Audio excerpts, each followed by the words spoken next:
Krishna was known for his Raas, the ecstasy of life. Shiva, who was in the Himalayan region, heard about this. So Shiva decided to borrow the boatman's wife's clothes and went to Raas. This is ultimate appreciation of the feminine.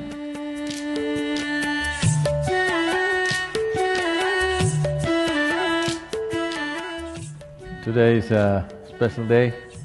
Today is Krishna Janmashtami. When we say Krishna, there are too many misconceptions about Krishna. But we must understand that his butter business was all till he was 6 years of age or 8 years of age.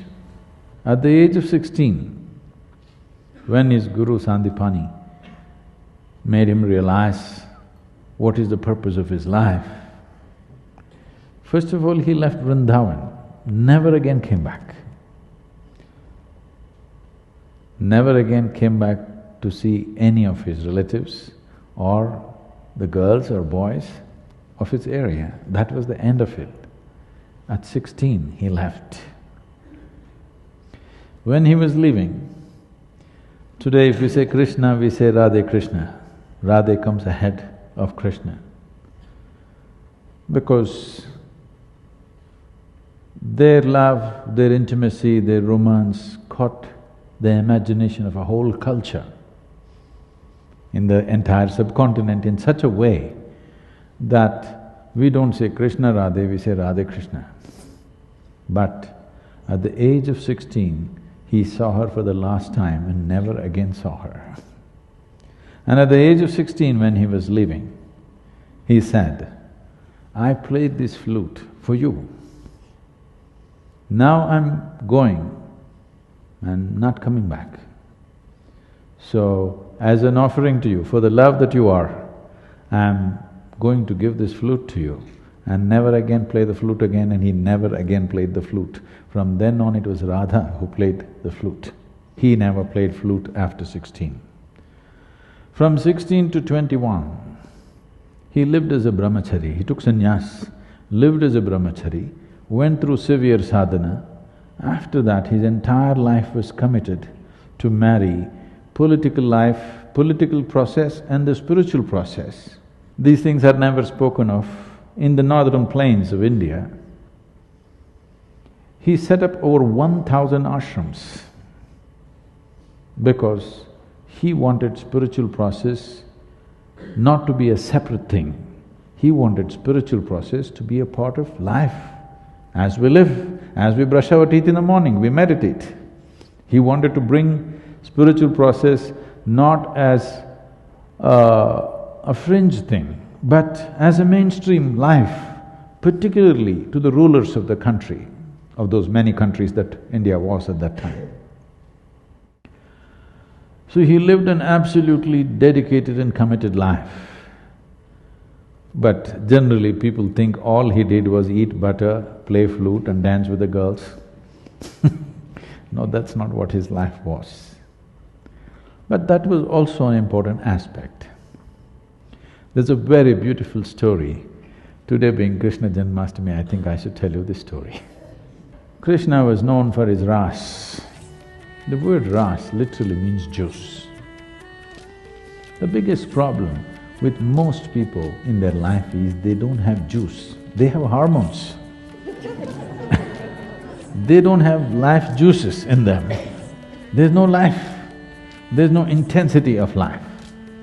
So Raas means the juice of life, not of the body, but of life. Because body's juices will vary, it'll fluctuate from time to time. But he is talking about the juice of life. So the dance that happened in the full moon night was referred to as Raas because this dripped of life. This is not a hormonal party in the night. This is not a party of drunkards. This is not a party of lustful people.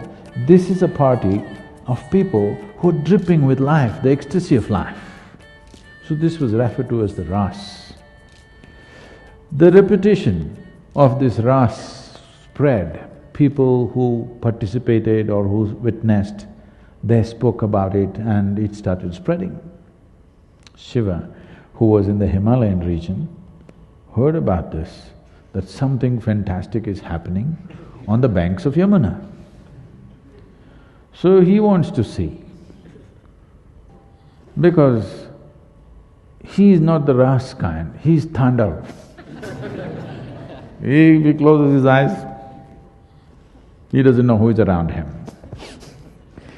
Because when he dances, nobody is around him, no man, no woman. They cannot be. That's how he dances. So when he heard about this new kind of dance, which is dripping with ecstasy, he wanted to see. He came to the banks of Yamuna and he wanted to cross the river. The boatman who was there looked at him, because Shiva is man. Probably, not probably, Shiva is the most athletic god on the planet. Yes? In the lore, in the yogic lore, it says he was 9 feet tall. Why they're saying this is, when he came down south to southern India, they say he was twice the height of an average woman.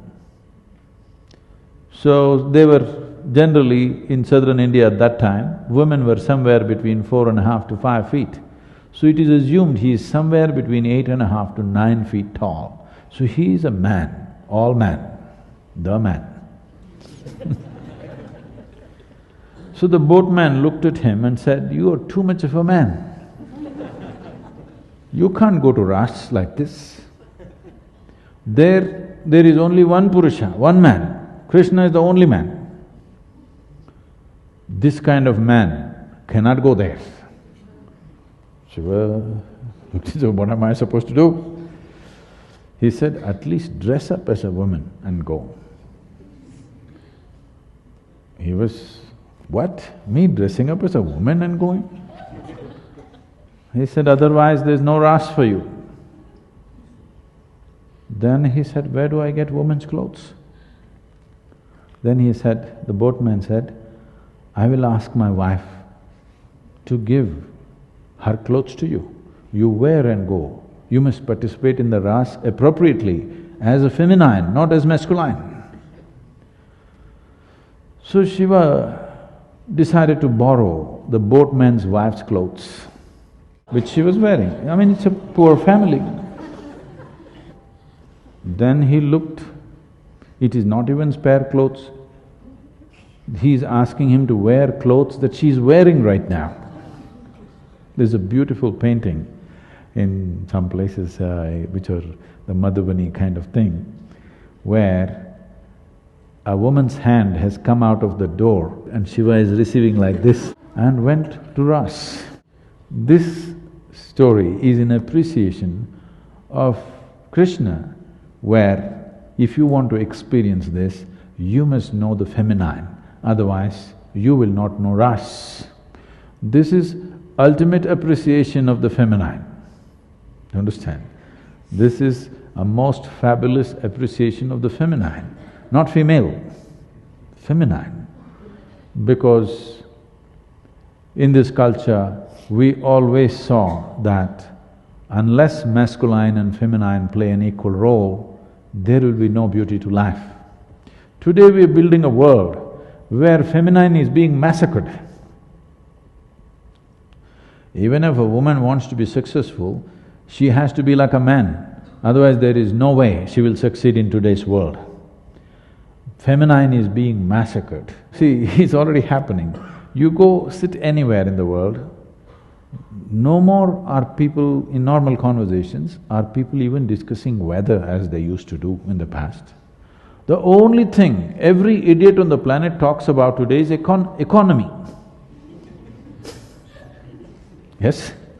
Wherever you go, how is the economy doing? How is the stock market doing? Nobody is asking how's the monsoon doing. Everybody is only talking about how's the economy doing, how's the stock market doing. This means masculine has taken over. Survival has been raised to heaven. A simple process. Economics means what? Simple, survival, yes? Survival complicated, yes or no? Process of survival, how to procure food, how to do this, how to do that, how to build this. This is all survival, building a home, eating, wearing your clothes, doing a little bit of shopping